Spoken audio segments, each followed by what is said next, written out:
হোক, ফলবান হোক, তার তো কোনো কাজে লাগেনি, তার উপকার পেয়েছে অন্যরা। এই পরিষদও সেভাবেই কাজ করবে। আর আমি সংগঠন বলতে সেটা বুঝিয়ে আপনাদের বারবার বলেছি যে কিছু মানুষ ভালো উদ্দেশ্য লক্ষ্য নিয়ে সংগঠিত হয়ে মানুষের জন্য কিছু করা, যেখানে কিছু করতে হয় ভালো কিছু করতে পারা, এই কারণে সংগঠন এবং স্বেচ্ছায় সেবা দান করা, ভলান্টারি কাজ। এটা করতে না পারলে আর এর কোনো মানে থাকে না। তা আমরা সে কারণে এটা করার জন্য চেষ্টা করছি। তো আমরা এরপরে আমরা দীর্ঘ 3-4 বছর সদস্য নতুন অন্তর্ভুক্ত করার দিকে আমরা একদম উদাসীন ছিলাম, আমরা কোনো ভ্রুক্ষেপ করিনি। এই বছরের পরে আমরা এই এপ্রিল থেকে আমরা উপজেলা দিয়ে কাজটা শুরু হবে, এটা রানিং এ থাকবে।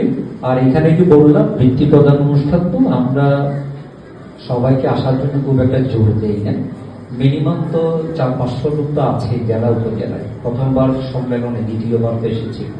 তো এখন যখন এটা বৃত্তিতে নিয়ে আসছি আমরা, তো বিশেষ করে কেউ আসলো, যারা আসলো না আসলো, সবাইকে আমরা খুব একটা বলিনি যে আপনারা অবশ্যই আসবেন, তাই কিন্তু কিছু মানুষ মোটামুটি আছে। আর আজকে দুপুরে তো প্রায় আপনাদের সাথে আর 200-300 মানুষ যুক্ত হবে। আমরা খুব তাড়াতাড়ি শেষ করার চেষ্টা করবো মূল অনুষ্ঠানটা সেরে। তো আপনারা খেয়ে ঘুরে যাবেন না, আশেপাশে থাকবেন, সম্মিলিতভাবে আমরা অনুষ্ঠানটা করে শেষ করব। আর আমরা দুপুরের পর্বে আমাদের পরিষদের খুব একটা আলোচনা করার আমাদের সুযোগ হয় না, আমরা একটা অতিথিদেরকে ছেড়ে দিই। তারপরে প্রায় 90 জন শিক্ষার্থী ধর্মীয় আর শিক্ষাবৃত্তি মিলে তাদেরকে অর্থ সহায়তা বা সম্মাননা এগুলো করতে করতে সময় ওদিকে যায়। তার উপরে অতিথিরা কথা বলবে। তো আমাদের আলোচনাটা আমরা যেটুকু পেরেছি সকালে মোটামুটি হয়েছে।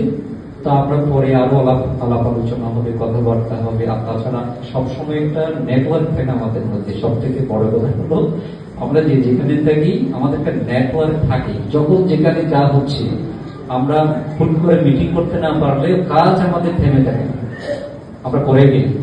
এই নেটওয়ার্কটা আমাদের সারাক্ষণ থাকে, সারা বছর ধরেই থাকে। এই নেটওয়ার্ককে আরো কার্যকর করতে হবে, এই নেটওয়ার্ককে আরো বিস্তৃত করতে হবে, তাই না? তো সেই কারণে তো নেটওয়ার্কের কথা বললাম।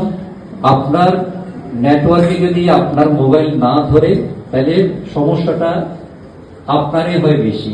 আপনি অনলাইন চালাতে পারেন না, উপকার পান না, মোবাইলে ভালো করে কথা বলতে পারেন না। নেটওয়ার্কের বাইরে থাকলে সমস্যাটা কার হয়? সমস্যাটা মোবাইল কোম্পানিদের নেটওয়ার্ক যারা চালায়, বিজনেস করে, তাদের যতটা না হয় তার থেকে বেশি হয় যারা নেটওয়ার্কের বাইরে থাকে। আমরা চেয়েছি শুধু সেটা, আমরা যারা আছি কেউ কারোর সাথে কোনো খোঁজখবর রাখে না। আমরা একই জেলার মধ্যে আছি, 10 কিলোর মধ্যে, 5 কিলোর মধ্যে আছি, কিন্তু কারোর সাথে কারো কোনো বনিপনা নেই। আর যদি সংগঠন হয়, এটা ভাগ, পড়ুয়া, চাকমারা, মারমা, রাখাইন, ভাগ, মানে তেল আর জলের মতো। কিন্তু আমরা সবাই বন্ধু। আমি চেয়েছি সবাই মিলে একটা প্ল্যাটফর্ম হবে, সবার জন্য কাজ করবে।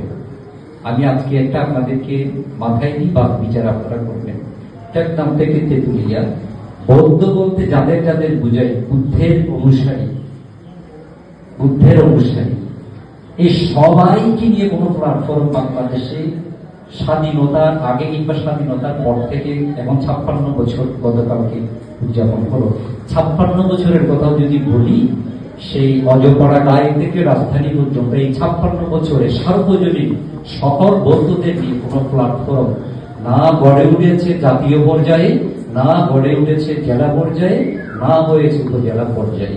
আমি সেটাকে একটু করার চেষ্টা করেছিলাম মূলত। কেন আমরা সবাই বলতো, সমস্যা তো সবার সমান, সবখানেতে একই সমস্যা, আমাদের ব্যথাও একই রকম, তাই না? আমরা কেন সবাই মিলে এক জায়গায় আসতে পারি না?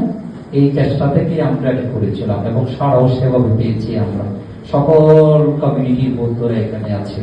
তো এই যে একটা নেটওয়ার্ক তৈরি হলো, এ তো গত 7 বছরের প্রমাণ হয়নি।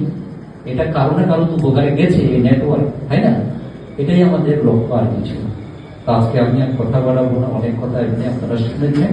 সবার প্রতি আবারও মৈত্রী পোষণ করে, সবার নিরোগ দীর্ঘজীবন সুস্বাস্থ্য কামনা করে এবং সবার দীর্ঘজীবন সুখ সমৃদ্ধি কামনা করে আবারও আমাদের সম্মানিত অতিথিবৃন্দ এবং আপনারা যারা পরিষদের সবার প্রতি আবারও কৃতজ্ঞতা জানিয়ে সবার মঙ্গল কামনা করে বাংলাদেশ সহ বিশ্বের সকল প্রাণীর সুখ শান্তি কামনা করে বাংলাদেশের সমৃদ্ধি কামনা করে আমার দুটো কথা এখানে শেষ করছি।